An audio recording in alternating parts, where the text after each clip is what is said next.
Should you pay off your house before you retire? That's a great question and one that we get asked all the time. My name is Christina Strickland. I'm the managing partner of Raleigh Wealth and Benefits, and today I'd love to answer that question for you. A paid off house may sound like the dream retirement goal, but here's the reality. That might not actually be what's best for you and your family. When you're nearing retirement and you're making decisions about whether or not you should go ahead and pay off your house, you need to think through quite a few things like what's your interest rate, what are your liquidity needs, what are taxes and insurance going to look like? There's so many factors to consider. And so the goal of this conversation for me is not to talk you into or out of paying off your house, but it's rather to provide perspective and different things that individuals should be thinking about as they get closer to retirement. So one of the things is liquidity. And so I'd like to kind of put in this mindset, if you will, a couple in their 60s, there's about 5 years before retirement, and they have enough money in their nest egg to pay off their house. So here's the thing that I think most people should be considering when they're having that conversation or making that choice for their family is you may have enough money in your nest egg to go ahead and pay off your house, but are those dollars that you might actually need later on for things like paying for Medicare supplements, or maybe you have some travel plans in retirement, or you have a new grandkid coming up, or maybe you have, a college tuition, other big ticket financial items that are on your agenda, if you will, that are going to be things you're going to have to pay for in retirement. The question is, if you go ahead and pay off your house, yes, you're going to free up having a mortgage payment, right? You're not going to have principal and interest that you're still going to have to pay each month.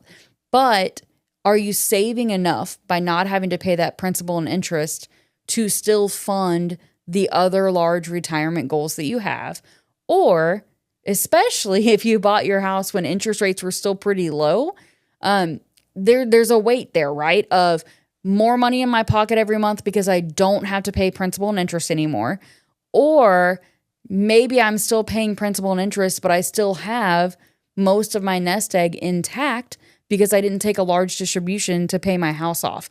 And so that's when I would start evaluating, hey, what is the actual cost of not having these dollars in my nest egg anymore versus what am I going to free up in monthly cash flow? And as a reminder, right, you're still going to have taxes and insurance. So whether you are still setting aside money every month to pay that tax bill when it's due, or setting money every month to pay that insurance premium when that comes due, if you're kind of doing your own self-funded escrow, if you will, by setting some aside every month in savings, that's great. Just know that's cash flow that you're still going to need, right?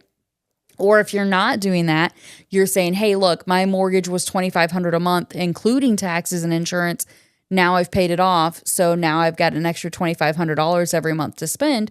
Sure, maybe you do, but there's going to be a time when that tax bill is due and that insurance is due. If you're not saving for that each month, what's the plan, right? And so it's not, yes, one size fits all, you should definitely do this. It's rather, where are you spending your dollars and which dollars will help you accomplish your lifestyle goals the easiest?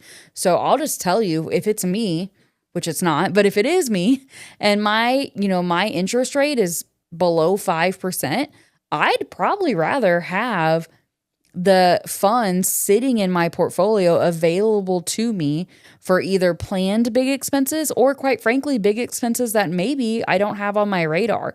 Because here's the thing, once you pay off your house, really that money's no longer available for you. The only alternative is, hey, I just put $100,000 down to pay my house off.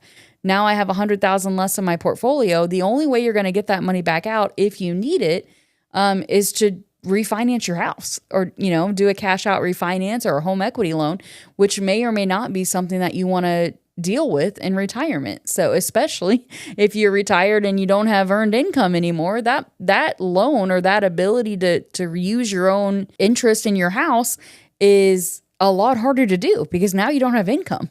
So those are just things that you should think about is, hey, what is this liquidity really doing for me? Another thing to think about, especially because I see this so much in the role that I have when I work with individuals for Raleigh Wealth and Benefits, is that people will pay their house off because they want to retire with no debt, which I think is admirable. And if that's what makes you, feel more confident going into retirement, then by all means you should do that. But here's something I see a lot. Individuals will pay their house off. They took the money out of their portfolio. They no longer have that in the investment world, or they no longer have it in their savings account. And then like 6 or 7 months later, they'll want to move because they'll either want to downsize, because here's what happens when you are in retirement. Just like we experienced a little bit with COVID, now all of a sudden you're home a lot more. So maybe you determine that this house is too much for you and you don't need to do all this, especially if it's a home that was larger when you had kids living at home and now you don't anymore. And so maybe you have too much house. Maybe you want to travel. Whatever the situation is, right? It's a personal choice for you and your family. But something I see a lot is people pay off their house and then within probably 18 months on average, they don't want to live there anymore, either because they want to travel, their kids moved away, so they want to move away. Like I said, maybe it's too much of a house for them, or maybe they want more room. They want to go kind of further out of town, or the opposite. They're living out in the rural areas of the community, and now they want to come more local because they don't want to drive 30 minutes to go to the doctor.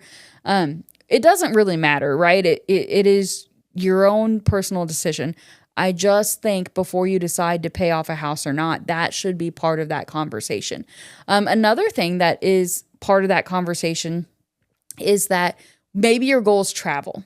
And so maybe having a home that you need to maintain and you need to keep up with can feel like a burden preventing you from doing all this traveling. So something you might consider then is maybe you still want to own your home because one day you might get tired of traveling and you might want a home to come back to.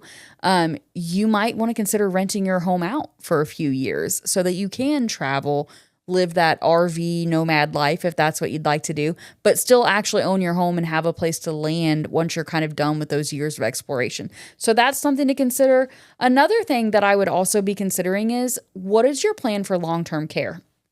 And I know it sounds kind of weird to say, long-term care, we're talking about paying off a house or not. The reason I think it's important is because there are several long-term care communities around the country that will have you sell your house to use those dollars for your buy-in for a continuous care community. And so I'll be honest with you, I don't really know as much about continuous care communities as some experts in our field do. I have the beautiful relationship with a lot of experts and professionals that can tell me the answers when I need to know them. But the reason I bring it up is because you need to think about what is your long-term healthcare plan, because that can impact the house decision. So other things that would impact it also is when you're looking at your house and you're thinking about whether or not you should pay it off, you should also look at your house and through the lens of, is this a home that I can age well in? And what I mean by that is, is the master bedroom up a flight of stairs that maybe at one point you may not be comfortable doing? Is the laundry room in the basement? You might not want to go up and down stairs with a full, tub of laundry every day. So those are the types of things. The biggest one is, what is the liquidity doing for you? If you take those dollars out of your nest egg, what does that look like as far as funding your retirement goals?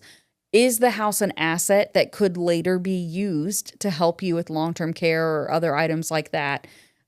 Those are all sorts of perspectives. So here's the thing. If you're getting close to retirement, or you're maybe even in your first few years of retirement, and one of the things you're thinking through is, hey, what do I do with this house?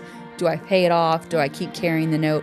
And you have questions about that or anything else related to retirement, just reach out to us at Rally Wealth and Benefits. We would be more than happy to help you walk through that conversation or any other questions about retirement that you may have.